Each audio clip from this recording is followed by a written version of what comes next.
স্বৈরাচারের পতন ঘটাতে গণ অভ্যুত্থানে নেতৃত্ব দেয়া তরুণরা নতুন রাজনৈতিক দল গঠনের প্রস্তুতি নিচ্ছে। আগামী জানুয়ারি-ফেব্রুয়ারির মধ্যেই এসব দলের আত্মপ্রকাশ ঘটতে পারে বলে জানায় তারা। অতীতে মুক্তিযুদ্ধ, স্বৈরাচার বিরোধী আন্দোলন সংগ্রামের অগ্রভাগে থেকে তরুণরা লড়াই করলেও সরাসরি রাজনীতিতে উঠে এসেছে সেই সংখ্যা খুবই কম। তবে এবার নতুন বাংলাদেশের নতুন প্রেক্ষাপটে নতুন রাজনৈতিক দল হিসেবে আত্মপ্রকাশ করতে যাচ্ছে জাতীয় নাগরিক কমিটি। সংগঠনটি মনে করে তরুণদের রাজনীতিতে অংশগ্রহণ পাল্টে দিবে আগামীর বাংলাদেশ।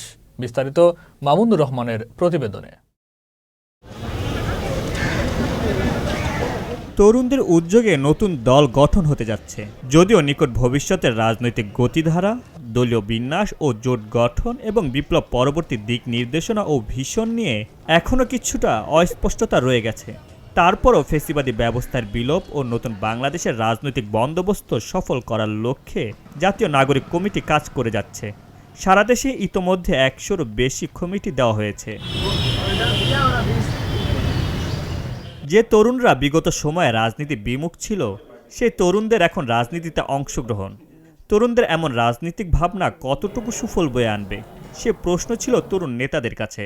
তরুণদের নতুন যে জেনারেশন, তাদের এই সুযোগটা আছে যে এগুলোকে উপচে উঠে নতুন বাংলাদেশের স্বপ্নটাকে সামনে নিয়ে আসা। আমরা মনে করি যে সামনে যেই রাজনৈতিক দলই আসুক না কেন, এই ভাবাদর্শী প্রশ্নগুলোকে পাশে রেখে, এক সাইডে রেখে বাংলাদেশের প্রশ্নে তারা একত্রিত ভূমিকা পালন করবে। অ্যাজ এ স্টেট বাংলাদেশ কিভাবে সামনের দিনে গঠিত হবে এবং কিভাবে বিশ্বের মানচিত্রে এটা একটা প্রমিনেন্ট স্টেট হিসেবে আমরা দেখতে পাবো, সেই জায়গাটা নিয়ে কাজ করবে। সবসময় আমরা দেখেছি যে তরুণরাই এই আন্দোলনগুলোতে বিশেষত প্রধান স্ট্রাইকিং ফোর্স আকারে সবসময় সামনে ছিল। 24-এর অভ্যুত্থানে সেটারই আবার নতুন এক ধরনের পুনরাবৃত্তি আমরা দেখেছি। এবং বাংলাদেশের রাজনীতিতে তরুণদের এই যে অংশগ্রহণ এবং তরুণরা যে পরিমাণ ভূমিকা নিয়ে সবসময় রাজনীতির মাঠে এসে উপস্থিত হন, এইটা সম্ভবত পৃথিবীর অন্যান্য অনেক জায়গার চেয়ে যুগান্তকারী ঘটনা এখানে, যে বাংলাদেশের তরুণরা যে কোনো প্রয়োজনের সময় রাজনীতিতে এসে এই অংশগ্রহণের জায়গাটা তৈরি করে। ফ্যাসিস্টকে হারাইছে, ঠিক আগামী দিনেও তরুণরা দেশটাকে রক্ষা করতে পারবেন, সে স্বৈরাচার মুক্ত করতে পারবেন বলে আশা করতেছে। সেজন্য আমি তরুণদের রাজনীতিতে ইনভলভ হওয়াটাকে আমি খুব বেশি পছন্দ করি। বিগত শাসনামলে যে আদর্শ উদ্দেশ্য নিয়ে রাজনৈতিক দল যাত্রা শুরু করে, শেষ অবধি তা রক্ষা করতে পারেনি অনেক দল। এবার কি তরুণ দল সেই সম্ভাবনা ধরে রাখতে পারবে? বাংলাদেশের রাষ্ট্রের প্রশ্নে আমাদেরকে একত্রিত থাকতে হবে এবং নতুন চিন্তা নিয়ে আসতে হবে, যাতে করে সামনের দিনে আমাদের যে ফরেন যে আইডিয়াগুলো আছে, ফরেন যে আমাদের পলিসি আছে, এগুলোর ব্যাপারে আমরা মনোযোগ দিতে পারিনি।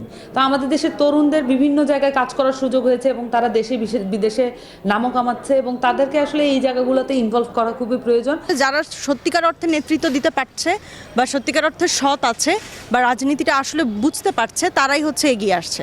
ফলে আমার মনে হয় যে তাদের দিকে আমরা আর একটু আশা রাখতে পারি। হাসিনা পড়ার পরে বাংলাদেশের তরুণরা এক ধরনের নতুন বাংলাদেশের স্বপ্ন দেখতেছে।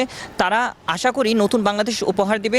তারা এখন রাজনীতিতে আসতেছে, কারণ তারা এত বছর ধরে যে বাংলাদেশ দেখতে পেয়েছে, তারা সেই বাংলাদেশ দেখতে চায় না, তারা নতুন বাংলাদেশ দেখতে চায় এবং এটার দায়ভার তারা নিজেদের হাতে নিতে চায়।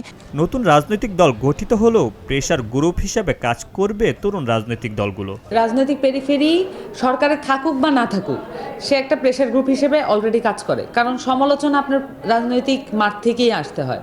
যেমন আমরা হচ্ছে বিভিন্ন সময় আমরা বিভিন্ন কিছু নিষিদ্ধের ব্যাপারে আমরা বলেছি যে রাজনৈতিক সমাধান দরকার। এটা আমরা কেন বলি?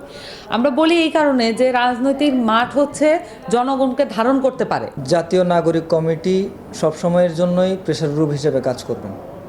অন্যান্য দল যে প্রেশার গ্রুপ হিসেবে কাজ করবেন, যারা রাজনৈতিক দল, তারাও তো রাজনীতিই করবেন। নির্বাচন, ক্ষমতা কিংবা নতুন দল গঠন যদি সাধারণ মানুষের কল্যাণে না আসে, তবে সে দল নিয়ে আগ্রহ হারাবে সবার।